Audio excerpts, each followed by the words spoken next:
Bienvenidos y bienvenidas a un nuevo episodio de Eso no tiene salidas, un podcast de Regadera Estudio que demuestra que creatividad y emprendimiento sí tienen salidas. Para ello, entrevistamos a personas con proyectos increíbles que han salido adelante a pesar de ir a contracorriente.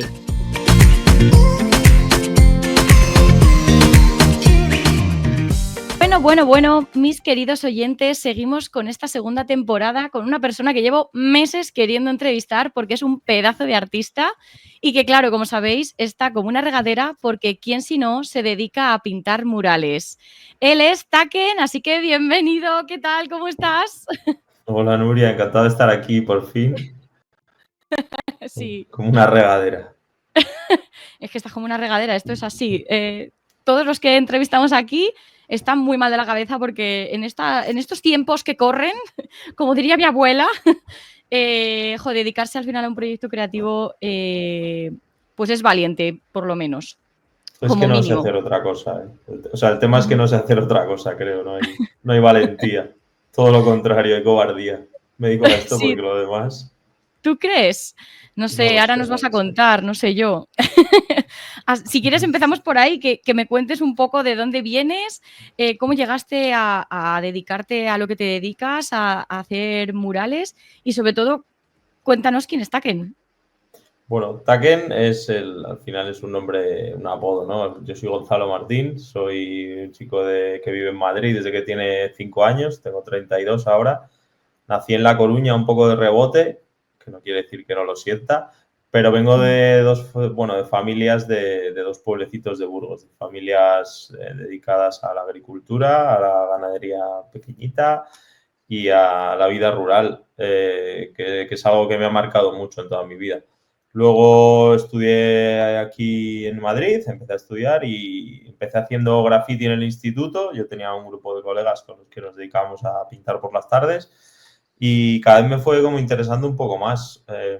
Ya hasta que acabé bachillerato no tenía muy claro qué quería estudiar y un poco de rebote, quizá empujado por esto del graffiti y el interés por pintar en la calle y tal, pues acabé estudiando Bellas Artes, también aquí en Madrid, aunque no fue mi primera decisión, porque fue una decisión un poco de rebote, pero bueno, creo que fue un motivo guay. Y eso, estudié Bellas Artes, empecé a aplicar un poco lo que iba aprendiendo y desarrollando en la carrera, en mi hobby, ¿no? Que era lo que me gustaba. Y pum, pum, pum, pum, pum, pum, poco a poco, la bola se hizo grande, se me fue un poco de las manos y me permite dedicarme ahora a lo que amo, que es seguir pintando en la calle por y para la gente y al mundo del arte en general. ¿Y recuerdas? Porque si llevas pintando tanto tiempo, al final es verdad que obviamente no tiene nada que ver, ¿no? Graffiti y las obras que haces ahora, pero ¿recuerdas tu primer mural o incluso tu primer graffiti? Graffiti, sí. Yo recuerdo porque nosotros pintábamos unos muñecos, unos Warhammer, ¿no? Entonces teníamos unos sprays ahí los vecinos y me acuerdo que me bajé y nos bajamos ahí a firmar un poco al descampado. Luego, previo a eso, es cierto que una vez haciendo una presentación encontré una foto que salía yo con mi primer mural, que lo hice cuando estaba yo creo en cuarto de primaria o algo así, un mural que tenía que ver con los dinosaurios, que eso fue como, joder, no me acordaba realmente que no empecé haciendo graffiti, empecé pintando un mural en el colegio de un concurso. Qué Y bueno. sí que tengo, esos son como los dos recuerdos así de empezar a pintar en el espacio público, entre comillas, en el cole o también con los colegas ahí en el escapado detrás de casa. Jolín, vaya cambio, ¿no? De pintar, porque mi chico y yo también estamos como con un proyecto de tema mural y y también él pintaba graffiti, ¿no? Y qué salto de decir, bueno, de jugarme un poco aquí la vaina, porque al final pintar graffiti no es muy legal, No. a que me paguen, ¿no? Y a poder dedicarme a esto de una forma, pues obviamente profesional, pero que me paguen por ello y no al revés pagar yo en el caso de que me multasen, ¿no? O sea ¿Qué que pasó? bueno. Una vez pasó. Sí. Pero es cierto que, como te decía, no me he dedicado a otra cosa. O sea, yo desde que empecé a pintar graffiti también conocí a un amigo que sigue siendo uno de mis mejores amigos a día de hoy. Le conocí aquí en un parque pintando. Y junto a él empecé una pequeña empresa, entre comillas, algo así, ¿no? que teníamos y nos dedicábamos a pintar de forma comercial totalmente, pues cierres de tiendas, pequeñas fachadas, incluso hacíamos algún cuadro, nuestras pequeñas exposiciones. Y empezamos a dedicarnos a ello, cada vez se ponía un poco más seria la cosa, incluso tuve que faltar en la universidad alguna vez porque estábamos haciendo algún trabajo bastante grande, pintando unos centros comerciales, empezamos a viajar, pintamos, recuerdo, en París, en Bélgica, entonces yo tenía 19, 20 años y estaba un poco, o sea, estaba flipando por poder dedicarme y no poder estar yendo a clase a la universidad, pero por dedicarme a lo que estaba, a lo que realmente me gustaba, que era pintar. Es cierto que lo hacíamos de forma comercial, que era un poco, pues sí, a veces éramos más creativos, pero al final aplicabas lo que te pedían a la fachada, ¿no? Pero Claro. bueno, luego ya fui desarrollando un poco el estilo propio y hasta que pude salirme de esa zona más comercial o de ese mundo más comercial y transformarlo en ese tacken más artístico que a día de hoy mantiene ese estilo y que se puede dedicar a ello. O sea, que empezaste a crear un poco ese estilo a lo largo de la carrera, en paralelo también con este colega, a la vez que pintabais cosas más, o sea, que no tenían que ver con tu estilo, fuiste creando en Sí, paralelo ese estilo. claro, yo seguía pintando con mis colegas en la calle murales de forma no ilegal, pero tampoco de lo más legal. Quedábamos a pintar, echábamos la tarde o el día entero. Entonces yo me aburría un poco de las letras y sí que iba aplicando esos conocimientos que iba adquiriendo en la carrera en cuanto a color, en cuanto a dibujo, a la técnica del spray y a pintar en la calle, no sé, como que iba desarrollando un estilo propio a la vez, ¿no? A la vez que Ujú. trabajaba de lo otro, yo ya iba desarrollando mi estilo propio hasta que tercero o cuarto de carrera, yo creo, como que encontré un modo de dibujar que me representaba mucho y que me servía mucho a mí para hacer lo que yo quería y para representar lo que yo quería de la forma que yo quería y que lo empezaba a notar como muy personal, ¿no? Muy yo. Entonces empecé Ujú. a desarrollarlo y decidí que esa era la línea de trabajo que quería desarrollar, una línea ilustrativa, pictórica, figurativa, que a día de hoy sigo desarrollando. Y también gama cromática, ¿no? O sea, eres bastante característico ya no solo por las temáticas que ahora nos cuentas, sino también un poco la gama cromática que utilizas, que muchas veces es como esos tonos marrones, beige, ¿no? Aunque utilizas a Sí, veces más, ¿no? Pasteles en general, ¿no? Entonces ya es todo, ¿no? O sí. sea, es tanto la línea como esos colores característicos tuyos. Y a mí me gustaría que nos contases, antes de meterme en qué significado tienen como esos murales o qué quieres representar con ellos, para la gente que nos esté escuchando, ¿cómo es el proceso con cliente y todo del proceso de creación de un mural, ¿no? Desde el inicio hasta que ya lo terminas. Bueno, esto depende un poco también del tipo de cliente, pero digamos que lo que sería el- ¿cómo llamarlo? La mejor manera de enfrentarme a un proyecto, ¿no? O el más libre que me puede dar es que a lo mejor que te invite alguien a un festival de arte urbano, que ahora hay muchos en cualquier lugar de España o fuera, y te proponga pintar un mural en ese festival, ¿no? Entonces, hay algunos que tienen una temática cerrada, ¿no? A lo mejor que está más capado, ¿no? El tema que tú tienes que tratar, y hay otros que son más abiertas, pero normalmente te dan bastante libertad. Entonces, a mí me llega un muro, me llega una fachada, me llega una propuesta y me llega un lugar, ¿no? Un lugar en el mapa en el que voy a trabajar. Quiere decir que ya lo tengo contextualizado.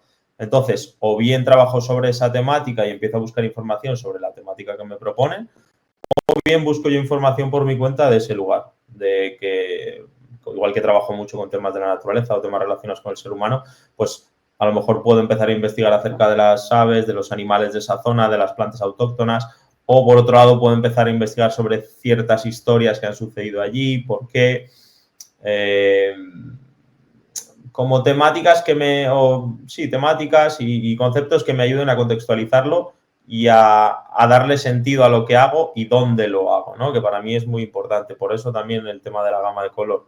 Utilizo una gama de color no demasiado agresiva porque me gusta que mi obra no distorsione el entorno en el que estoy trabajando. Entonces la trato de contextualizar al máximo. Entonces, una vez que ya tengo más o menos la idea sobre la que quiero trabajar, me pongo sobre el papel, que yo siempre trabajo en papel, lo primero, que para mí es como muy importante porque es una forma de no perder esa esencia. Creo que si empiezo por ahí desde el principio siempre va a haber una esencia común a todo mi trabajo. Luego desarrollo un boceto que les presento y una vez aceptada la idea, pues digamos que ya llega la hora de pintar, que al final yo trabajo mucho el boceto. Para mí como que es muy importante trabajar el boceto y luego a la hora de llevarlo a cabo en el mural es un poco no tan creativo, ¿no? A veces sí que hay que hacer cambios porque muchas veces el muro tú no lo puedes ver la mayor parte de las veces hasta que no estás delante de él. A lo mejor has visto fotos o lo has visto por Google Street y tal, pero una vez llegas allí a lo mejor las cosas cambian, ¿no? Como tú te lo imaginabas, incluso muchas veces te cambian las dimensiones. Entonces ahí sí que te tienes que adaptar. Normalmente te tienes que adaptar bastante al clima, a los días que tienes de trabajo, etcétera. Y luego adapto un poco también la paleta de color al lugar en el que está, a las casas que tiene al lado, los muros que tiene al lado, etcétera. Algo que también me gusta mucho es, si el muro ya cuenta una historia por sí mismo, muchos de estos muros de hormigón, grises, que ya tienen manchas o antiguas fachadas, trato de utilizarlas como fondo, ¿no? Como que mi obra y el propio fondo dialogan. Luego hay muros que son más estáticos, más cuadrados, tal, que son de un color plano, pues hay que a lo mejor sí que aplico mi propio fondo. ¿Y cuál de ese proceso, cuál es la parte que más te gusta? ¿La del bocetaje? Que aunque le des importancia, no sé si es la que más te gusta o prefieres ya darte ahí a pintar y evadirte de Pues, todo, no sé. o sea, yo lo relaciono con, a lo mejor hay varios puntos en el proceso, ¿no? Uno es, me encanta que te llegue la propuesta, ¿no? Ya te llega la propuesta, si no la has buscado tú, eso ya te hace cierta ilusión. Luego, el punto en el que encuentro la idea final sobre la que voy a trabajar, a veces incluso hago yo o trabajo con algunos fotógrafos y hacemos la sesión de fotos. Como toda esa parte creativa de ideación, para mí resulta muy interesante. Al final, yo cuando ya me pongo sobre el papel, muchas veces lo que hago es llevar a mi estilo una imagen que ya existe, entonces no es tan sorpresa para mí. Entonces, esa parte a lo mejor no es tan interesante, yo pienso. La parte de colorear el boceto sí que me resulta guay, porque ahí puedo desarrollar un poco más. Y luego, por supuesto, lo más importante es pintar en la calle, porque no es el hecho de estar pintando un mural, que ya me genera algo en mí, pero eso es muy mío, pero sí que es el hecho de compartir ese día a día con la gente de allí, ver sus reacciones, que hablen conmigo. Como que lo más importante y donde más me divierto y lo que más valoro son esos días de trabajo. Más que la O obra sea, final, más que el principio, más que... ¿se para mucha gente a hablar contigo pintando? Sí, sí. A ver, no es lo mismo cuando estás arriba con una grúa, aunque es cierto que hay Claro. mucha gente que te empieza a gritar y te empieza a hablar alto y te cuenta sus cosas. El primer día son más tímidos, ¿no? ¿Qué vas a hacer? Tal. O la típica pregunta, ¿ya está acabado? ¿Ya está acabado? Y llevas un día allí. Como, paciencia, paciencia, paciencia. Pero sí, sí se paran muchos. Y mola el desarrollo, ¿no? Al principio eres un extraño. Normalmente, por ejemplo, en festivales o en sitios más rurales que no están tan habituados a ver gente pintar, es la novedad. Entonces sí que te hablan muchísimo. Incluso la gente es súper abierta. A mí me encanta pintar en los pueblos. Porque la gente, vamos, el primer día ya te están abriendo su casa para darte de cenar. He tenido experiencias de 5 días en ciertos pueblos que me he sentido como en mi propia casa pintando. Por eso, por cómo es la gente, por cómo te trata, por el día a día. La obra es la excusa para disfrutar de esa parte de todo el proceso, del viaje, el camino, etc. Jo, qué bueno, también. Yo que soy de pueblo, te entiendo. Es una pequeña familia al final los pueblos. Sí, en la ciudad cuando trabajas muchas veces y en las grandes y si trabajas en zonas céntricas, eres un poco estorbo a veces casi, ¿no? Un poco lo de siempre. Pues sí, te miran, te hacen fotos, pero se queda ahí, hay como una barrera. Pero en otros entornos no tan habituados a lo mejor a la cultura en la calle, la gente es mucho más directa, mucho más espontánea, mucho más interesante. Jo, qué bueno, qué interesante también, ¿no? O sea, esa parte social, ¿no? Yo qué sé, de pintar al final, ¿no? Justo, claro, por eso es en la calle, o sea, por eso pinto en la calle. Si no, igual pintaría dentro de un estudio la mayor parte del tiempo, pero si pinto en la calle, no es solo porque me guste pintar en grande, sino porque me resulta mucho más atractivo toda esa parte social, justo, de relación con el ser humano. Eso es. Y ahora sí quiero que, para no saltarnos esta parte, cuéntanos qué es exactamente qué tipo de temáticas intentas, cuando te dejan sobre todo, qué intentas pintar, ¿no? ¿Qué intentas transmitir? ¿Cuáles son pues esas temáticas, ¿no? Que al final normalmente pintas y que son comunes? Bueno, como O más siempre o menos digo, comunes. sí, bueno, ahí depende un poco igual del contexto, del lugar en el que pinto, etcétera. Pero, o sea, sería un mentiroso si pintara cosas que no vivo yo en mi día a día, ¿no? Estaría, no sé, engañándome a mí y engañando. Entonces, yo soy una persona muy relacionada con la naturaleza, por suerte, desde muy pequeño. Como te digo, tuve una infancia muy relacionada con el entorno rural, con el monte, con la naturaleza, con las aves, con los animales, con el conocimiento a través de mancharme, de caerme, de pasear, de subir a un monte, de ir al río, de bañarme, de pescar con mi hermano, con mis primos, con mi tío. Entonces yo tengo una naturaleza, o sea, valga la redundancia, muy relacionada con eso, con el entorno natural. Entonces me sale muchas veces hablar de la relación que hay entre el ser humano y la naturaleza que le rodea. No entiendo una sociedad separada de lo natural. La pandemia ya creo que nos puso las cosas bastante claras. Sí. Formamos parte de ello y darle la espalda es un error. Entonces, muchas veces las temáticas que trabajo tienen que ver con esto, Ujú. con nuestra relación con la naturaleza, con cómo nos comportamos entre nosotros, pero como animales que somos, ¿no? A través de instintos, etcétera. Muchas veces también hablo de la migración, que para mí es algo muy importante. El movimiento es un eje vertical que atañe a todos mis trabajos, tanto formal, en la propia obra que se puede apreciar, como en el concepto. Y luego, desde hace unos años para acá, debido a, bueno, a la forma de vida que llevo y a cómo me enfrentaba a la vida o algo así, Ujú. como que la salud mental está un poco presente en mi obra. Hice una exposición aquí en Madrid que hablaba únicamente de eso, de unos procesos que yo he pasado y que creo que mucha gente pasa. Y la salud mental, pues por ejemplo, hace poco en un último proyecto que hice aquí en Madrid, en el que tenía total libertad creativa, aunque estaba pintando en un colegio, pues quise tocar el tema de la tecnología, de cómo afecta la tecnología al aislamiento social en los jóvenes, porque son problemas que yo vivo y veo en el día a día. Mi pareja es profesora de un instituto y a diario me cuenta todo esto. Y yo lo veo porque por suerte tengo relación todavía con mi instituto y voy muchas veces, veo cómo se comportan los chavales. Y eso, pues hablo de mis problemas y de mis vivencias o de temas más relacionados con la naturaleza o Sí, al con final también es animales. lo utilizas una forma de, entre comillas, reivindicar, ¿no? Eso en lo que tú Sí, crees o socialmente a veces, pues, por ejemplo, con esto de la sí. salud mental. Trato de hacerlo de una forma un poco poética. No quiero, o sea, no busco que mi mensaje sea un mensaje muy agresivo. Dejemos las pantallas, ¿verdad? No, Mm, lo hago a lo mejor de una forma más poética, no tan directa, por todo, por el tipo de obra que represento, por las figuras que aparecen, por los gestos, por las aves, etcétera. Pero sí que me interesa ahora, por lo menos, tocar esos temas, tocar un poco la fibra, de alguna claro que manera. sí. No, sí, total. Yo hago un inciso aquí para oyentes, por favor, pasaros por el perfil de Taken, porque es que hace. A mí me encanta el arte que hace, esos murales, esa representación de la naturaleza, yo que soy de pueblo además, y luego también esas reivindicaciones sutiles, digamos, de todo esto que nos cuenta. Así que, aunque luego al final os dejaremos pues sus redes, hago ese inciso para que entréis y le sigáis porque de verdad que es muy, muy interesante. Y luego quería Muchas que nos gracias. contases que tengo entendido que hubo un punto que te cambió un poco todo, que fue un viaje que hiciste a Nepal. Sí, Cuéntanos un poco por qué ese cambio, por qué Nepal, por qué todo.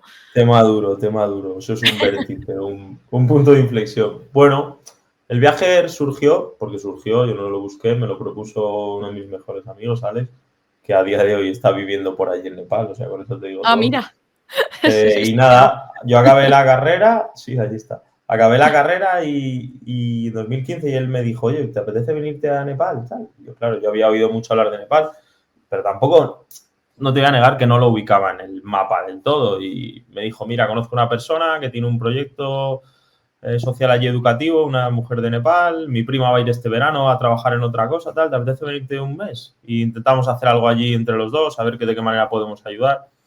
Siempre con la mentalidad de no tratar de hacer el típico voluntariado que está y que estaba un poco de moda, ¿no? Este que te apuntas, Mm, pagas, etcétera. Entonces, nada, nos pusimos en contacto con esta mujer, nos compramos unos billetes allá por enero y llegó abril y ¡pum! Terremoto en Nepal. Que fue el terremoto este que creo que mató 10.000 personas. Sí, imagínate la cara de drama. mis padres, ¿no? La cara de mis padres y yo, joder, si hay algún momento para ir y ayudar es ahora. Claro. Antes no sé si me iba a sentir útil, pero joder, después de esto, pues nada, como que más motivos había para ir. Ujú. Y allí que fuimos, Alex y yo, sin saber lo que nos íbamos a encontrar, yo sabía que podía gustarme, nunca había estado en Asia, pero bueno, era un país en el que la montaña es la base de todo allí, están los 8000, Mm. etcétera, el trekking muy relacionado con esto. Entonces creí que por esa parte también me iba a interesar mucho.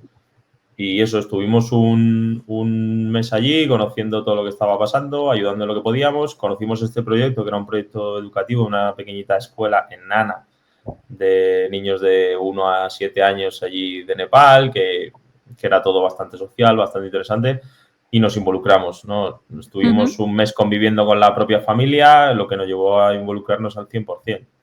Tanto que, como te digo, a día de hoy Alex sigue viviendo allí. No está relacionado lo que él hace con lo que empezamos a hacer en aquel momento, porque luego incluso hicimos un huerto, empezamos a llevar un montón de profesores desde aquí de España para que ayudaran a profesoras allí, montamos un proyecto, luego montamos un proyecto paralelo que fue una marca de moda sostenible que se llama Hemper, junto con otros socios aquí en España, que todo empezó pues por eso, por un tema de crear proyectos sociales de cooperación, pero a la vez empresas sociales aquí en España. Como que mantuvimos una relación estrecha con Nepal, que nació aquel año y que desde entonces ha continuado hasta hoy. Ahora, a día de hoy, conozco mucha gente allí relacionada con el mundo del arte, que se dedica a eso, galerías. Ya no me dedico ni trabajo en estos proyectos que empezamos en aquel momento, pero sí que me hizo abrir la mente y empezar a conocer otras cosas allí y a sentir Nepal como ese lugar en el que tú llegas y dices, joder, aquí hay algo que me hace sentirme cómodo y sentirme tranquilo. Y eso me enganchó. O sea, me enganchó, conocí a mi actual pareja allí, que es una chica que vino desde España también con nosotros, y cada vez que voy trato de visitar amigos, de pintar, de conocer los proyectos en los que trabajamos en el pasado y de ir a la montaña, por supuesto, que eso es algo que no negocio. No perdonas. Eso no lo negocio. Y me cambió, no sé. Parece la típica tontería, ¿no? Del viaje que te cambia la vida, pero para haber repetido año tras año, o sea, yo siempre digo, tenemos muchas oportunidades, por suerte, desde este mundo en el que vivimos y por donde estamos viviendo, lo que nos ha tocado de poder viajar y pudiendo elegir, decidir cada verano de mis últimos 6, 7 años ir a este lugar y tal, creo que es por algo. Pero bueno, es algo que me nace, me sale y es un lugar en el que me encuentro tranquilo, que eso no es fácil. Me encuentro muy tranquilo y creo que me encuentro feliz. Y por eso vamos tanto. Qué maravilla, la verdad. Qué de cosas. O sea, es que eres emprendedor, pero vamos, desde cuando ni sabías, ¿no? Jolín, No, pero es que tú llegas y es fácil involucrarse, quiero decir. Y si no te toca la fibra, es que algo raro hay. Si tú llegas allí y no dices, vale, quiero ayudar, hacer a colaborar, cosas. Sí, no sé si ayudar. mejorar algo. No sé si ayudar, porque muchas veces no ayudamos los occidentales cuando llevamos no sé, esa cosa en la mente de voy a montar un proyecto, una ONG y tal. Pero sí de conocer a la gente, ver lo bien que nos han tratado allí y cómo nos tratan y que quizá por eso es por lo que nos sentimos cómodos. Y no es ayudar, sino es desarrollar tus propios proyectos, los que a lo mejor desarrollarías aquí, pero desarrollarlos allí. Al final creo que también es interesante. Joder, ya te digo, qué interesante, me parece, qué guay, sobre todo que sigas yendo, ¿no? Que año tras año sigas yendo, que te siga transmitiendo lo mismo, que no te canses de ir, ¿no? Que... Como ir al pueblo, es ir al pueblo. Es ir a casa, yo voy al pueblo, desconectar, pum, o sea, como sitio seguro, ¿sabes? Es un poco así. Jolín, qué guay, qué bueno. Y quería preguntarte también por otro de tus viajes, porque, bueno, yo sé que pintas por un montón de países, pero sé que hace muy, muy poquito has vuelto del Sáhara y me parece como un temazo muy importante que quiero que nos cuentes un poco cómo ha sido ese choque, a qué fuiste y cómo volviste de ese viaje tan, no sé, no tengo ni descripción, ¿no? Un choque, sí. Es ir a 120 y que aparezca un muro, ¡pum!, en el que por suerte sales vivo, ileso y dices, vale, algo ha pasado. No sé, todo surgió porque, bueno, ya he comentado que yo soy una persona que hace mucho deporte y tal, y aparte me dedico al mundo del arte. Entonces, hay un chico que se llama Jeroen que tiene un proyecto que se llama The Young, que se dedica a coger artistas y les manda, digamos, de viajes a sitios un poco especiales por el mundo con el pretexto de vivir esa experiencia y cuando vuelves de ese viaje hacer varias obras de arte, varias piezas en edición limitada y una pequeña exposición, ¿no? Entonces a él le surgió la oportunidad de mandar a alguien a los campamentos de refugiados del Sáhara, que creo que es importante llamarlo así, y para participar en la Maratón del Sáhara, que es una carrera solidaria que organiza gente de Madrid de casualidad y que la organizaba allí pues hace un mes que fue. Entonces, él me conoció, me lo propuso y yo pues dije, es que es imposible que diga que no a este proyecto. Es todo sí, tenía, todo bien. tenía todo, sí. Luego, aparte, había un lazo de unión que tenía yo también con el Sáhara, aunque lo había perdido, que es que mi abuela, cuando éramos pequeños en el pueblo, adoptaba cada verano en un proyecto que se llama Vacaciones en Paz, un chico saharaui que se llama Hamdi.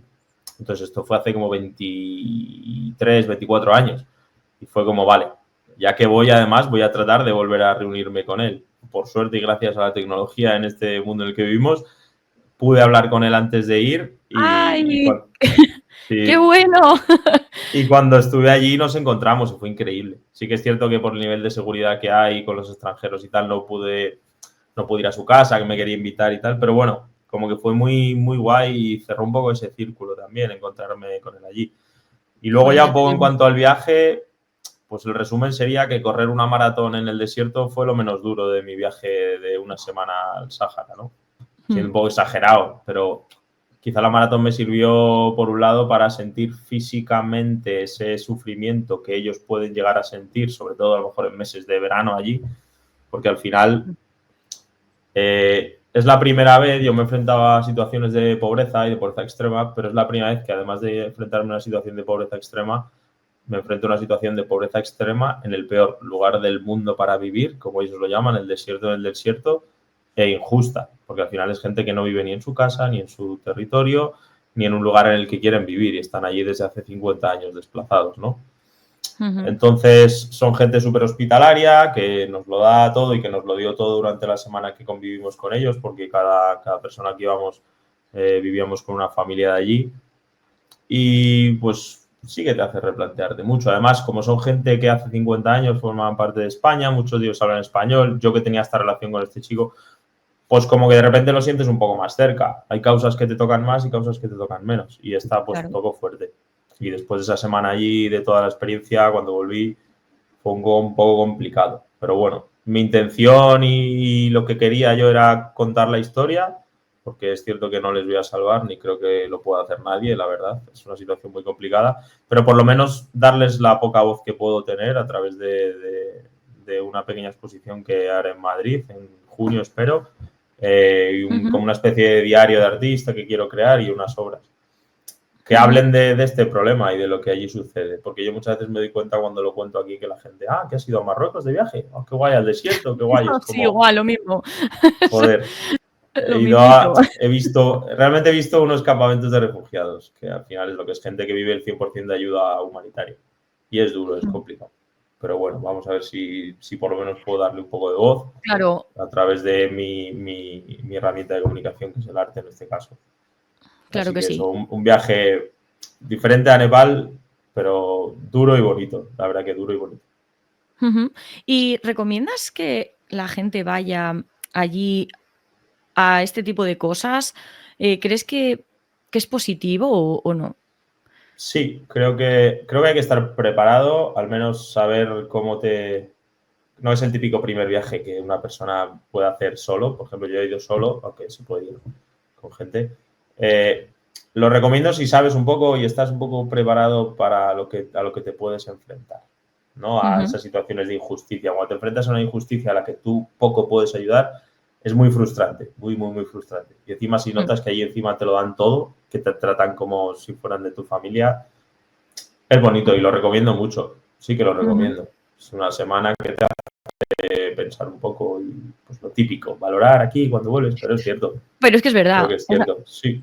yo creo que es verdad. No O sea, sé qué porcentaje de los que corrimos la carrera, porque había mucha gente que a lo mejor directamente no sabía dónde estaba yendo, simplemente iba porque había una carrera, vuelve y a día de hoy le sigue rebotando un poco en la cabeza lo que vio y le interesa involucrarse, pero habrá mucha gente que sí, aunque haya un 1 o un 2% por lo menos.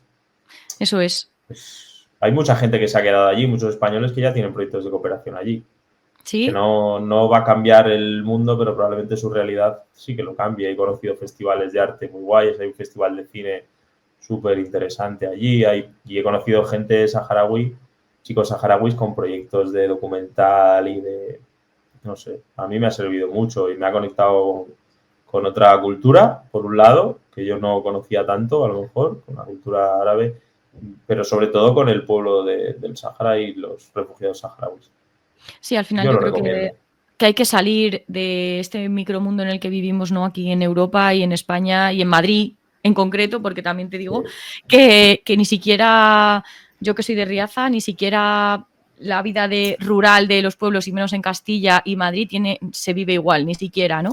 O sea que No, salir sobre ya todo del país. es que el clima, ya, o sea, ya enfrentarte a esa situación climática tan hostil a diario, llevarlo bien y que no afecte a tu forma de vida, ya solo eso es de aplaudir, ¿no? De eso hay que aprender. Claro. Y luego ya del tema de la injusticia y de que no sea tu casa. Es terrible, la verdad. Es un tema, Sí. me parecía interesante preguntarte por esto porque, bueno, pues eso, darle visibilidad también un poco a través de aquí del podcast, lo poco que puedo hacer a día de hoy de momento. Bueno.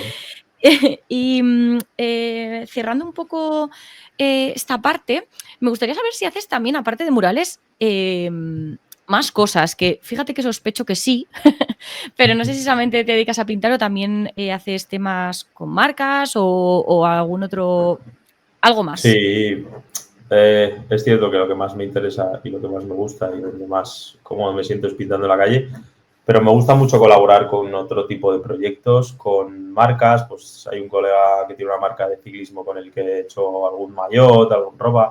He trabajado para alguna otra marca de bici, participo en eventos pintando en directo. Por ejemplo, mañana tengo una masterclass que daré en una empresa, en una consultoría humanística de Madrid que es muy guay, que se llama Wonder. Eh, Me interesa el mundo de la educación, me interesan mucho los talleres en institutos o con asociaciones. Por ejemplo, he trabajado un par de veces con unas asociaciones de discapacitados aquí en Madrid pintando murales entre todos. Qué bueno. Me interesa mucho colaborar con gente, con los artesanos, por ejemplo. Estoy Ujú. conociendo hace poco el mundo de, por ejemplo, de la artesanía, de obradores de pan, que he trabajado ya con varios. Al final se pueden hacer colaboraciones. Si abres un poco la mente, puedes hacer colaboraciones con quien quieras. Y me encantan los proyectos pequeñitos, pero que tienen mucho que contar. He trabajado varias veces con una marca de vermú y de vino de Galicia, que es un proyecto familiar también. Entonces estoy súper abierto a, por ejemplo, esta taza que tengo aquí de café, Sí. que la estoy mostrando. Ay, Ya qué que no guay, sí. lo... Pues Para esto quien no lo vea. Ujú. es un proyecto de unos chicos argentinos que me propusieron hacer un poco de pues, diferente merchandising con mi trabajo. Al final, creo que es fácil aplicar lo que hago a otros ámbitos del arte o de la ilustración, portadas de Ujú. libros. De Y todo. luego, dentro de mi propio trabajo, también hago otras cosas, no solo pinto murales. Como te he comentado, quiero hacer una especie de diario de artista o un librito para esto del Sáhara, Ujú. pero esta Navidad pasada hicimos un libro de pinta y colorea típico con mis dibujos, que donamos todo el beneficio para los niños y niñas afectados por la Dana. En la pandemia hice como un diario de artista también. No sé, me gusta investigar. También el invierno en casa a veces se hace largo, que no se Es puede largo. pintar. Claro, entonces hay que reinventarse. Yo, así como resúmenes, a todo sí, que tenga que ver con algo social sobre todo y con Sí. ayudar de alguna manera al resto, ¿no? Yo lo resumiría así, esta última parte. Vale, sí, mira, la charla que voy a dar mañana tiene que ver con colaborar, o sea, se llama colaborar. Y es que es un poco eso, o sea, yo no sé, no entiendo hacer las cosas, y eso que el mundo del arte es muy egocéntrico, pero no entiendo hacer las cosas yo solo, yo. O Ujú, sea, eso me costaría. Al final es más interesante la gente con la que trabajo y la gente que ve mi trabajo en la calle y que me habla que hacer la propia obra. ujú. Jo, qué guay, qué bueno. Cómo mola. Bueno, pues quería pasar ahora a la siguiente sección, digamos, que son una sección, pues eso, de preguntas un poco más intensas, que no significa que tengan que ser más largas, pero sí un poquito más intensas y de pensar. Y la primera de ellas es, ¿cuál crees que es la mejor decisión que has tomado en general? Eh, pues no fue una decisión, fue que creo que te lo he dicho, que fue de rebote, Ujú, que puede que sea una de ellas, que es estudiar Bellas Artes. No por ujú, la parte artística, sino más bien por la parte social, humanística, cómo me abrió la mente. Yo muchas veces pienso que a día de hoy sería otra persona, obviamente, pero bueno, yo sí que creo que sería una persona completamente diferente si no hubiera pasado por ese proceso de la universidad de esos 4 años, la gente que conocí. Creo que eso fue una Claro. decisión, no decisión muy, muy importante en mi vida. Esa decisión, no decisión. Sí, otra quizás La vida fue decirle, te encontró sí, el ¿no? camino o la vida sola. Me tropecé un poco ahí. Y luego otra quizás sí que fue decirle que sí a mi colega cuando me propuso irnos a Nepal. Esa fue otra. Sí, sí, Yo creo que total. fue una decisión bastante clave de todo lo que me ha sucedido después. Qué bueno. ¿Y te consideras una persona valiente? Mm. Soy un valiente cagado de miedo. Soy un valiente con mucho miedo, que dice que sí a todo y luego en el proceso pues lo pasa Lo mal. sufres. Sí, no lo niego. Viajes solo que he hecho, que a día de hoy pienso, digo, hostia, es que en qué sitios me he metido. Pero también todo eso me ha llevado a lo que soy hoy en día. No sé, no me cuesta estar quieto. Entonces, sí, soy valiente, pero soy un valiente con mucho miedo. Que Yo tiene me siento miedo. muy representada con eso también, ¿eh? A todos Sí, sí, pero acojonada. sí, En el sí, aunque proceso no lo haciéndolo, parezca. pero luego también la recompensa de eso, ¿no? Y el sentirte orgulloso de ti mismo de, joder, es que no sé en qué jardín me he metido, pero lo he hecho Sí, bien y he salido de ello y he aprendido de él, ¿no? O sea que sí, eh, totalmente. ni tan mal, Totalmente. también te digo. Mientras no se te vaya de las manos y acabes subiendo el Everest solo un día allí como un loco. Sí, Con pero bueno, cabeza, ¿no? que creo que es importante, o bueno, al menos por una parte de mí, lo de sentir miedo, ¿no? Por las cosas, creo que es interesante. Estás vivo, estás un poco Mm. vivo. Sí, totalmente. ¿Y crees que se aprende a ser emprendedor y todo lo que eso conlleva? Porque claro, ser emprendedor no es solo, bueno, pues voy a montar algo, ¿no? Al final, ser emprendedor tiene un montón de patas. Eh, Hablábamos de miedo justo ahora, pues aparte del Sí, miedo, incertidumbre, también ser todas las profesiones en una, llevar tu red. incertidumbre es Mm, intrínseco a emprender, a esa palabra. Es un poco rollo esa total. palabra, ¿no? No me gusta mucho, no me representa mucho, pero bueno. Yo no sé si se aprende haciendo, como a todo. O sea, no creo que exista una carrera que te forme para ser emprendedor ni nada. Yo es algo Mm, que he bebido y he mamado desde pequeño, de familias que se sacaban las castañas con sus propios proyectos, desde agricultura, como te digo, ganadería, mi abuela en el pueblo, mis padres que montaron su empresa, que siempre se han movido, no sé, la gente que tengo alrededor, la gente que he conocido, a lo que se dedicaba y que yo solo me he dedicado a esto, a buscarme un poco también las castañas desde pequeño, a pintar, incluso tuve una época de tatuar por probar cosas. Como ujú. que me costaba, quizá me ha costado siempre ser mandado o hacer algo que no, por alguien que no sintiera de verdad. Entonces, eso me ha llevado a probar suerte y a seguir haciendo mi camino y se aprende en el camino. Aprendes Mm. a lidiar con muchísimas personas, porque sí, no tienes tu jefe, pero tienes 800 jefes diferentes. Aprendes Sí. a gestionarte, a gestionar tu tiempo, a tomar decisiones, aprendes a dudar de todo lo que haces, a caerte, pero para mí siempre hay, aunque sea un 51% más positivo Compensa, que negativo. Sí, compensa. Entonces no claro. se aprende, o sea, sí se aprende, pero no antes de, se aprende haciendo. Claro. Tú ahí cuando A haces andar se aprendes. aprende andando, ¿no? Dicen, pues Sí, lo tal mismo, cual, ¿no? tal cual, tal cual, tal cual. Pues sí, vas a tener, probablemente puedas tener mentores o alguien que te Sí, aconseje, bueno, pero que al final se aprende. pero ni a nuestro padre le hacemos caso cuando somos pequeños, ¿sabes? Y nos dice, es Exacto, que, bueno, pues así, pues es lo mismo. eso es. ¿Y qué relación tienes con la soledad? Pues una relación de íntima podredumbre, vamos a decir, no sé, soy una, soy una persona que por suerte o desgracia mi forma de trabajo me hace pasar solo muchos días al año, mucho tiempo, no en mi casa, fuera de ella, pero Ujú. también me hace pasar tiempo solo en mi casa o en mi estudio, porque bueno, pues trabajo en la mesa o frente a la pared.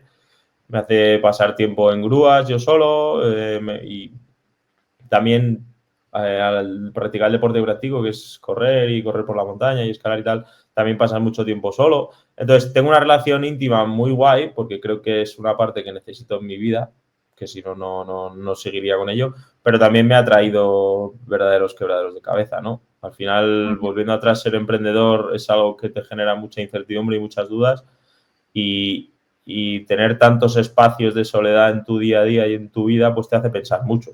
Porque al final, cuando Claro, estás solo, piensas. Entonces, por suerte o por desgracia, es una persona que piensa mucho y las dudas, si no las sabes manejar bien, te pueden acabar haciendo daño. Porque no hay nadie peor para uno mismo que uno mismo. que ¿Sabes? uno Muchas mismo, total. veces ves cosas, a lo mejor no ves cosas que estás haciendo o que te estás preguntando a diario a ti mismo que si las vieras en otra persona le dirías, tío, frena, ¿qué estás haciendo? ¿Sabes? ¿Cómo se te ocurre tratar de esta manera o tratar de esta otra? Pero con nosotros mismos somos capaces de ello. Entonces, la soledad es muy guay porque me ha enseñado mucho y a día de hoy me sigue enseñando y me ayuda a pensar y a estar conmigo y a conocerme. La soledad te hace conocerte, pero tiene una parte jodida que son las dudas, que es preguntarte cada acto, cada cosa que vas a hacer, cada decisión que tienes que tomar.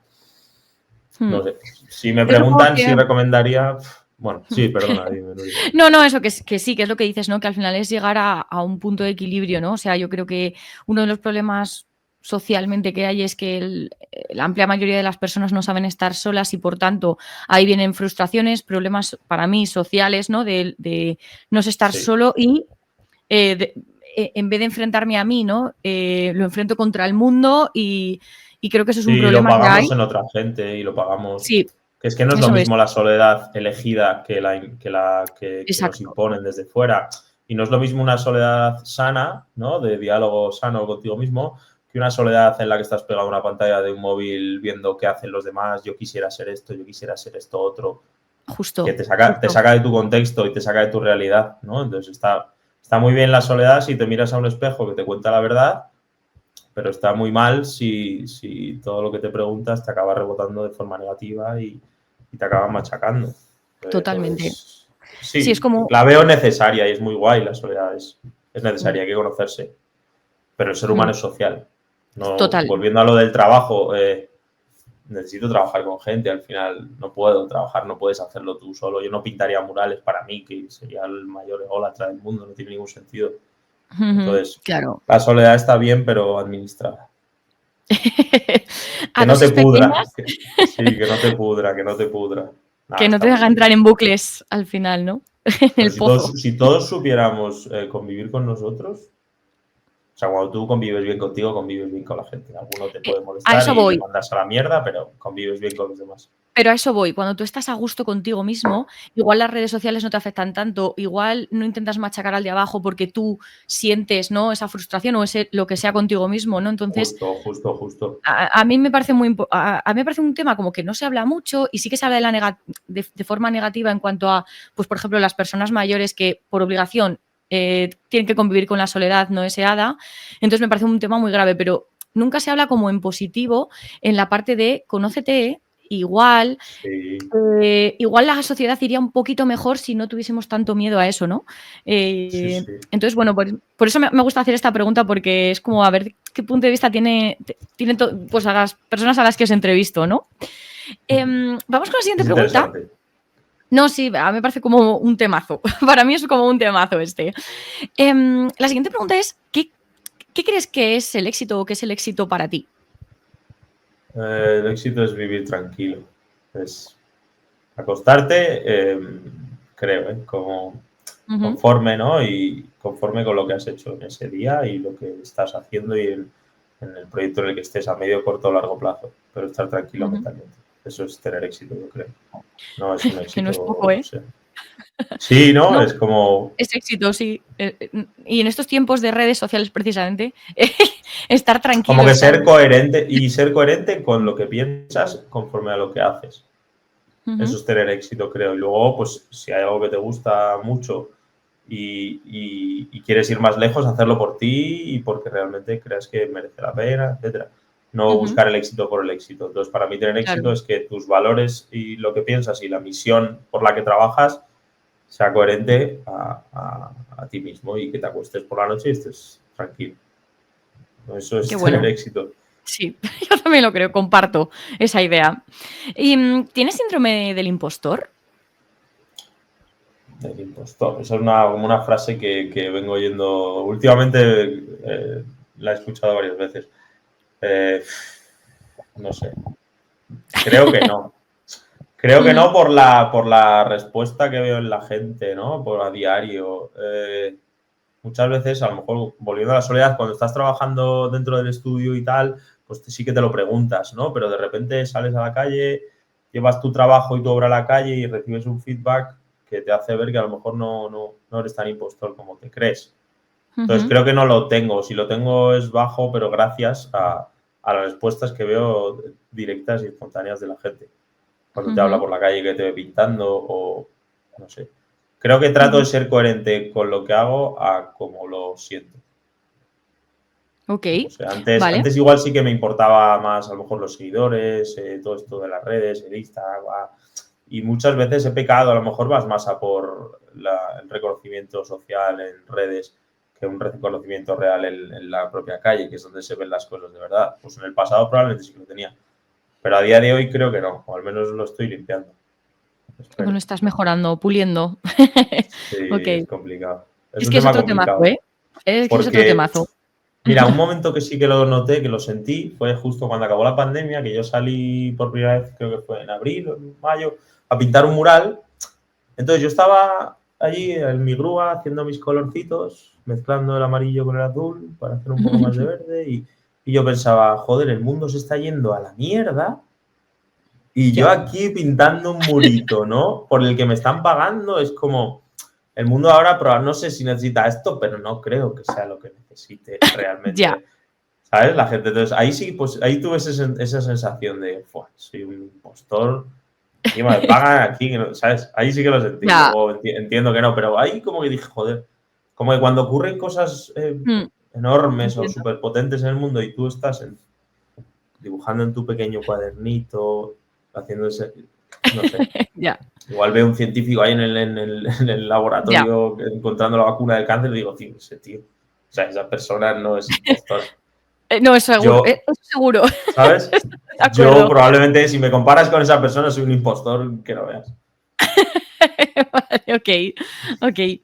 Y por último, ¿quién te gustaría que viniese al podcast? ¿Quién te gustaría escuchar en este podcast? Vale, esto lo tengo claro. Volviendo al tema de los artesanos, hay un chico que conocí, que da la casualidad que es de Burgos, su familia también, que conocí aquí en Madrid hace unos años porque le dieron el premio al mejor pan de Madrid, si no me equivoco. Este año le han dado varios premios de la península, al mejor panetón y artesano de panetón y tal. Es un chico que se llama Miguel, que tiene un proyecto que se llama Marea Bread, es el capitán de Ujú. ese barco. Y creo que es alguien que tiene mucho que contar, más allá de todo lo que pueda saber o no de la panadería y todo este mundo. Ay, qué bueno. Pero creo que tiene Guay. mucho que contar más allá de eso, de cómo enfrentarse a un proyecto, cómo dedicarle todo, porque, joder, es gente que se levanta cada día a unas horas, que concilia una vida familiar muy complicada, trabajando de sol, bueno, de noche a noche, que tal, Mm. y que mantiene su pasión y que, bueno, ahora está abriendo un proyecto nuevo en Burgos, trabaja aquí en Madrid, pero creo que es una persona que tiene mucho que contar, que se llama Miguel y es la Uy, persona que pues, creó esto, María Abreu. me interesa esta persona. No O sé sea, si es vas a que hablar con él, pero menudo marrón. uy, Ahí te lo, ahí, le has ahí te lo metido en un dejo. marrón. Sí. Él no sabe nada, él no sabe nada. Pues igual le has metido en un marrón, ya te lo digo, porque me parece como súper interesante este tema. O sea, Bueno, y además esto, ¿no? Hay profesiones que, por ejemplo, en mi pueblo solo hay una panadería y antes había 4. en Entonces, el mío el pan viene congelado ya, que a mí me da una rabia eso. sí, Fua, es algo que total. no sé. Qué pena. Este tema, buah, es que da para un podcast entero, ¿no? Hablar del tema Sí. rural. Además, el cereal en España, que es un producto tan extendido, tanta gente que vive de ello, mi tío que es agricultor trabaja el secano. Sí, mi padre Bueno, igual, con el trigo, creo que avena. es, Mm, claro, creo que es guay. Y es algo que se está sí, perdiendo. Pero bueno, que no es por pues el tema de la panadería, que sí, es por el no, tema sí es más por de de lo él. que tiene que el que contar y de cómo se enfrenta al proyecto. Qué bueno, pues apuntado. Y luego, por último, nada, es una sección pequeñita que llamo palabra por palabra y simplemente yo digo una palabra o 2 y tú contestas con otra o con 2, ¿vale? Voy a ello. La primera sería mundo rural. Infancia. Pintura. Una herramienta. Viajar. Movimiento y conocimiento. Creatividad. Mentira. Emprendimiento. Hacer y hacer y hacer y hacer y hacer y hacer. Ok. Pues muchas gracias. Antes de despedirte, cuéntanos dónde pueden encontrarte los oyentes, redes sociales, web. Bueno, mis redes sociales son @taken con Q, igual que mi web, que es tanken.es. Y si alguien es de Madrid y le apetece dentro de poco pasarse por esta especie de exposición, presentación que haré sobre el proyecto y el viaje al Sáhara, pues está más que invitado. Y si no, que se den un paseo por la ciudad en la que vivan, que quizá nos encontremos en la calle, que es probable que nos encontremos, o en la montaña. Es La Sierra de posible. Madrid. Si van a la Sierra de Madrid, creo que me verán de vez en cuando. Seguro, ¿no? Ahí seguro. Sí, más Qué que en bueno. Instagram. Jolín, pues, Jolín, muchas gracias. Qué interesante, qué vida tienes, ¿no? No, Con gracias a ti. tantas cosas y tantas cosas también que contar. Y me ha parecido como súper interesante todo lo que haces. No nos conocíamos, solo te conocía yo a ti por redes y bueno, es que me parece más, lo que se ve es guay. Conocerte es más guay, así que muchas gracias No, por el venir. placer es mío, y muchísimas gracias por interesarte por mi trabajo porque bueno, lo valoro mucho, mucho. Es increíble, así que... Me reduces el nivel de síndrome de impostor. Qué bueno, muchas gracias por Nada, pasarte un placer, Nuria, un placer.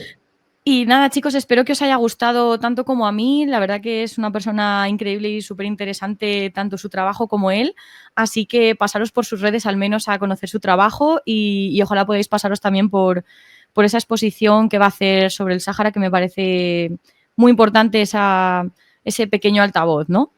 Y bueno, pues aquí termina este episodio del podcast. Espero de nuevo que os haya gustado. Si os gusta el contenido, seguid a Regadera Studio, puntuad el podcast, recomendadlo, ya sabéis. Y sabéis que también que podéis escucharnos en todas las plataformas. Y por último, recuerda esa vocecita que siempre te ha dicho que te tires al vacío, que es posible que haya una cama elástica que te impulse. Nos vemos dentro de 15 días. ¡Hasta pronto!